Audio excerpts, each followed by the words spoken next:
ஒரு மிகப்பெரிய அடர்ந்த காடு. அதில் கணேஷான்ற ஒரு குட்டி யானை இருந்தது. அது மற்ற யானைங்க மாதிரி இல்லாமல் உருவத்தில் கொஞ்சம் சின்னதாக இருக்கும்.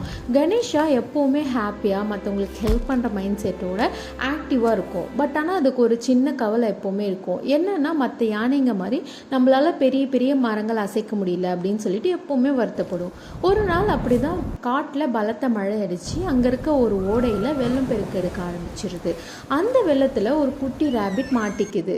மாட்டி அந்த புதருக்குள்ளே போய் ஒரு மரத்தோட பிரான்ச்சஸில் தொங்கிட்டு இருக்கு. ஹெல்ப் பண்ணுங்க, யாராவது என்னை சேவ் பண்ணுங்க அப்படின்னு சொல்லிட்டு அந்த குட்டி ரேபிட் கதறி அழுதுட்டுருக்கு. இந்த பெரிய பெரிய யானைங்க வந்துட்டு ஹெல்ப் பண்ணோம் அப்படின்னு நினச்சாலும் அந்த ஓடையில் இருக்க அந்த புதருக்குள்ளே அந்த பெரிய யானைங்களால் போக முடியல. அது ரொம்பவுமே கத்திகிட்ருக்கு, எனக்கு ஹெல்ப் பண்ணுங்கள், யாருன்னா ஹெல்ப் பண்ணுங்கள் அப்படின்னு கத்திகிட்ருக்கோம். கணேஷா வந்துட்டு நான் ஹெல்ப் பண்ணுறேன் அப்படின்னு சொல்லிட்டு போகிறாரு. என்னென்னா மற்ற யானைங்க மாதிரி இல்லாமல் இது உருவத்தில் சின்னது இல்லவா, அந்த புதருக்குள்ளே ஈஸியாக போயிட்டு தன்னோட தும்பிக்கையை வச்சு அந்த ரேபிட்டை வந்து மேலே தூக்கி காப்பாற்றிடுது. இந்த கதையோட மாறல் என்னென்னா, உருவத்தை வச்சு நம்ம எப்போவுமே எடை போடக்கூடாது. நம்ம திறமையை எந்த நேரத்தில் நம்ம கரெக்டாக செயல்படுத்துகிறோன்றது தான் இருக்குன்றது தான் இந்த கதையோட மாறல்.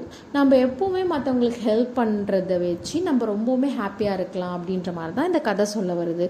தேங்க்யூ ஃபார் வாட்சிங். Subscribe for KSM.